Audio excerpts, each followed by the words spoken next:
à la ville de Nice.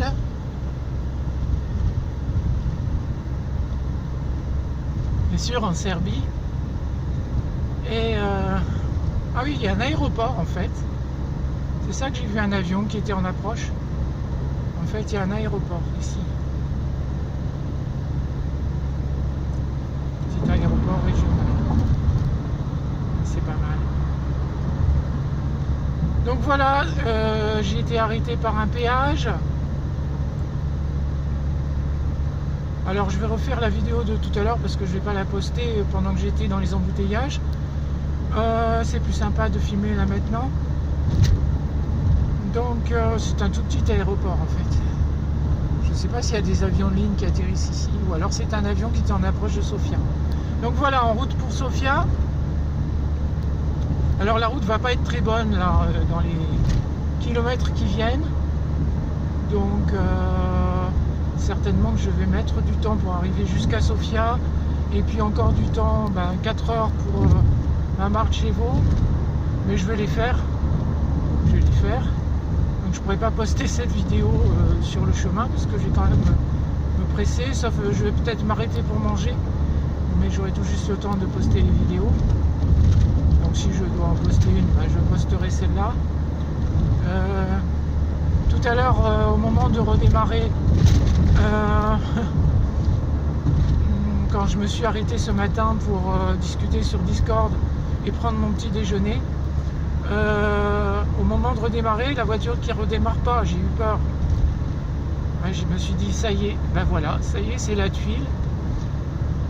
Alors, il y a le pompiste, enfin, une personne, oui, qui s'occupe de la pompe, de servir l'essence et qui était très calé en mécanique, qui a tout de suite fait ce qu'il fallait pour que ça redémarre.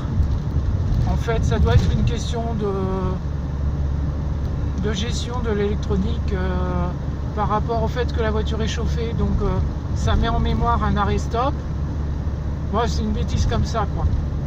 Donc il a réinitialisé la batterie, avec la batterie, en débranchant la batterie tout simplement. Et puis il a un peu touché aux injecteurs du diesel. Et donc avec tout ça, c'est reparti. Du coup je lui ai donné 10 €. Et puis non, il était vraiment très sympa. Très sympa, il s'y connaissait beaucoup, surtout il était très calé. Puis là, son chef qui était là aussi, qui est venu voir, mais lui-même était très calé, il a fait ce qu'il fallait. Le chef n'a eu qu'à regarder. Et la voiture a redémarré fort heureusement. Et du coup j'ai pris, j'ai fait le plein en Serbie, à cette station-là, puisqu'ils ont été sympas et tout. Alors, de toute manière, étant donné que j'ai encore passé une demi-heure dans un embouteillage, je suis obligé de mettre la clim parce que vraiment c'est intenable. Sinon je fatigue, j'ai la vue qui fatigue quand j'ai trop chaud. Donc j'ai besoin de la clim de temps à autre. Je ne la mets pas tout le temps, mais je la mets de temps à autre. Mais alors du coup ça me consomme pas mal d'énergie électrique.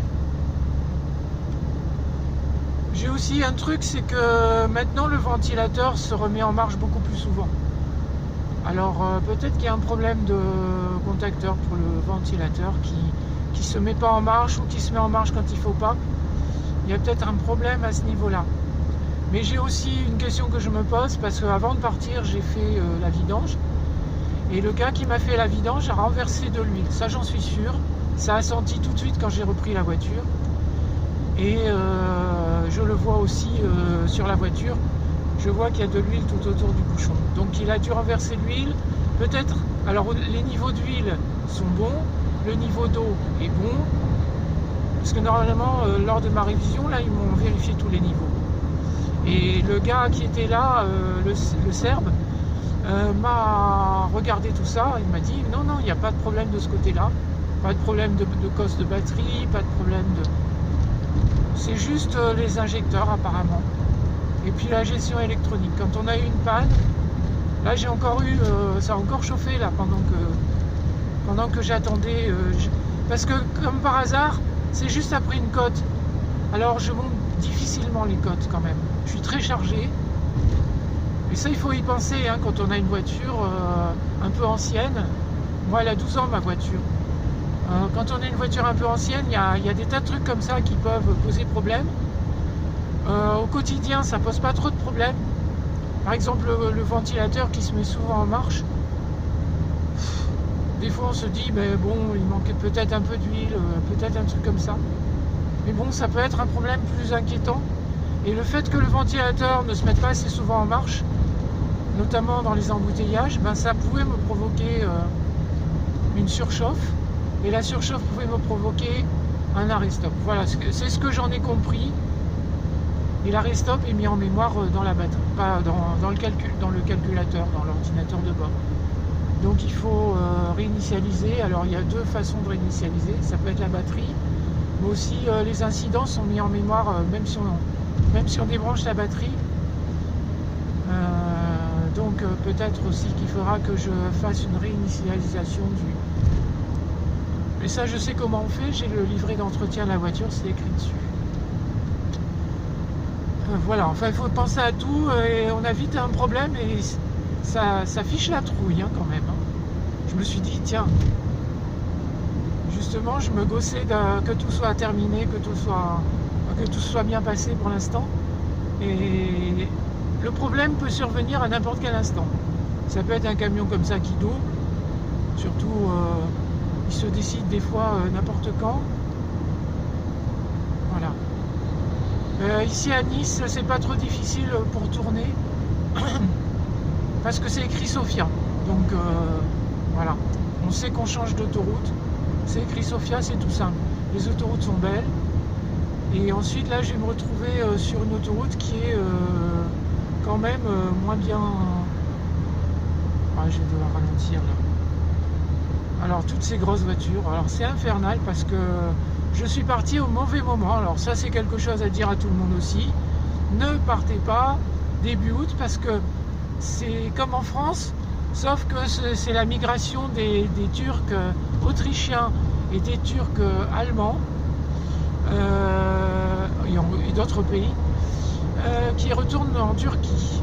Donc on est sur la route. Et même si là il n'y a pas beaucoup de voitures, c'est parce qu'on vient de passer un péage où j'ai attendu encore 1 heure. Donc encore 1 heure de perdu. Et je suppose, voyez-vous, à la frontière, on va se retrouver avec tout le monde. Donc idem, ça va recommencer pareil. Et la frontière, c'est toujours deux frontières. Hein. La frontière pour quitter la Serbie et la frontière pour entrer en Bulgarie. Donc j'imagine que ça va être comme ce matin. Oui, la queue pour quitter un pays et la queue pour entrer dans l'autre. Et ensuite la fouille. Donc parking d'attente et on se gare pour se faire ouvrir le véhicule. Alors moi heureusement je suis passé à travers. Ils ont des profileurs, hein, les douaniers ont des profileurs. Et visiblement, j'avais pas le profil. Elle m'a posé 2-3 questions, la fille. Je lui ai dit que j'allais en Bulgarie. Que dans ma voiture, c'est du matériel pour construire une maison. Donc, puis j'ai dit ça d'un air détaché. Je pense que, de toute façon, j'arrive avec ma simplicité habituelle. Hein, je suis peut-être une fille compliquée, mais j'ai toujours l'air un peu perdu. Donc, ils sentent bien que j'ai rien à cacher, hein, et c'est vrai que j'ai rien à cacher. Donc voilà. Donc ça s'est bien passé heureusement parce que derrière moi, il y a un gars avec une remorque aussi, avec une bâche comme moi et des sangles. Et ben ils ont commencé à lui faire démonter les sangles, la bâche, le filet, bref tout ce qui tient. Et moi j'ai au moins 10 sangles à retirer, une ficelle, des petits élastiques. Je crois que c'est la fin de l'autoroute en construction. Voilà. Sur les cartes, c'est visible. Oui. Et ensuite, on prend une petite route. Donc voilà, ça va être... Alors, il paraît qu'elle est très jolie, la route, d'après Hervé. Donc voilà. Donc ça va être un bout qui sera certainement assez long. Et puis alors, si jamais il y a trop de voitures, s'il y a un arrêt, un feu rouge, un village à traverser... la frontière, eh bien on va se retrouver avec les voitures qui sont passées il y a 1 heure, et voilà. Donc ça n'est pas simple. Bon, les camions, il n'y en a pas trop. Là on en a dans l'autre sens, mais c'est un peu ce qu'on a nous. C'est-à-dire que les camions roulent en groupe, et sur l'autoroute on les double facilement, ça va. C'est pas comme en France où les gens font des bouchons. Ça se passe beaucoup plus facilement. Voilà. Donc voilà, un petit aperçu de la Bulgarie dans cette vidéo. Un restaurant de routier, comme on faisait avant. Ça, c'est devenu rare en France aussi. C'était une tradition. Et ça aurait été bien. Mais bon, maintenant, sur les autoroutes, il y a très peu... il n'y a pas d'hôtel. En Bulgarie, en Serbie, pas en Bulgarie, mais en Serbie, tout ce qu'il y avait a été retiré. On voit des ruines. Il y avait des hôtels avant et ça a été supprimé. Sur les panneaux, il y a encore parfois l'indication qu'il y a un hôtel. Enfin, le symbole, c'est un pictogramme de lit. Donc maintenant, ça y est, c'est fini, il n'y a plus tout ça.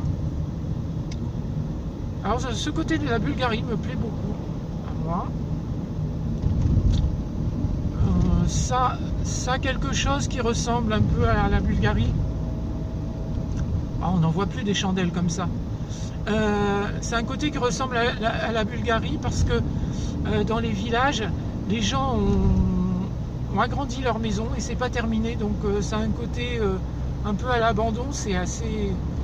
Mais en fait, ce sont plutôt des gens qui construisent des agrandissements de leur maison et qui les finissent au fur et à mesure. Donc ça fait beaucoup de maisons sans enduit et sans fenêtres qui sont des rajouts en briques.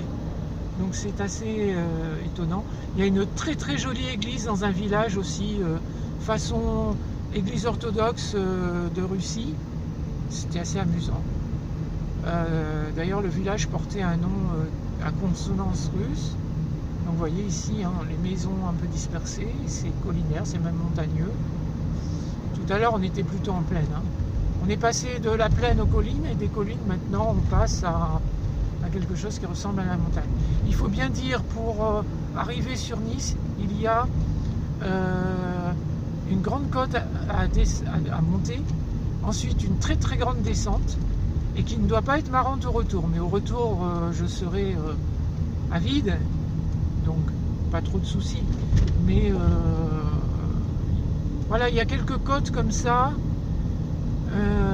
en Slovénie aussi. Quand on est très chargé, ça peut poser problème parce qu'on monte très lentement et malgré tout le moteur chauffe. Et si on a un véhicule assez ancien et qu'il y a un petit problème et que ça accentue le problème avec la surchauffe, on risque la panne, quoi. Ça c'est quelque chose à... J'ai quand même vu pas mal, dans la dernière côte, là en Serbie, j'ai vu 3 véhicules qui ont dû s'arrêter capot ouvert parce que le moteur a chauffé, très certainement. Donc ça n'est pas si évident que ça. Voilà, ça ce sont des choses... oui, c'est un peu l'heure du bilan parce que maintenant j'arrive en Bulgarie. Sofia, Mamarjevo, je l'ai déjà fait. Donc j'ai l'expérience. Et maintenant je finis là ce parcours entre ces 3 pays. Moi j'ai trouvé que le pays le plus intéressant, c'est quand même, bien sûr parce que c'est plutôt slave, c'est la Serbie. Et j'ai fini d'être conquise par la gentillesse et l'organisation de ces gens-là, qui fait avec pas grand-chose. Parce qu'il faut bien dire que, par exemple, pour refaire l'autoroute, ils utilisent des machines qu'on utilisait il y a 30 ans, 20 ans, 30 ans en France. Il y a ce vieux monsieur qui a un emploi pour ramasser les papiers à la station. Bon, on sent le pays qui se débrouille, quoi. Se débrouille, qui fait avec pas grand chose et qui en cas de crise n'aura pas à se racheter du matériel coûteux, mais continuera à faire avec un matériel qui a 30 ans, 50 ans et qui a été toujours entretenu. Voilà, il répare. Au lieu de jeter, il répare. Et quand on répare, parfois on peut faire tenir de manière durable du matériel qui, pour nos pays, pour la France, serait un matériel hors d'âge qui serait qui serait jeté. Hein, jeté, fondu, on enverrait les aciers en Chine, on enverrait le cuivre je sais pas où, en Inde. Voilà, parce que chez nous c'est ce qui se passe. C'est-à-dire que tout ce qu'on jette, on l'emmène au Havre et c'est envoyé par bateau dans d'autres pays pour être retraité, parce qu'en France on ne le fait plus. Donc on est en train de perdre. C'est comme si on vendait notre or. Si on jetait l'or comme déchet, vous voyez, des anciens bijoux, on récupérerait les anciens bijoux et on les jetterait de manière à se débarrasser des vieilleries, quoi. C'est un peu ça. Donc nous on jette le cuivre, hein. Vous savez que oui, je sais pas pourquoi, mais bon, la voiture qui est devant roule lentement, moi ça m'arrange. Et nous on jette le cuivre, donc voilà, c'est moi ça me plaît bien. Quand je vois ça, ça me plaît bien. Je me dis que oh, c'est superbe, il y a une gorge avec une rivière au fond. Je pourrais pas la montrer parce qu'elle est cachée par les arbres. Oh, c'est splendide. Ah ben Hervé, tu avais raison, hein, c'est très joli ici. Voilà. Bon, on va finir cette vidéo pour pas qu'elle soit trop longue parce que sinon je pourrais pas l'uploader. Allez, à tout à l'heure.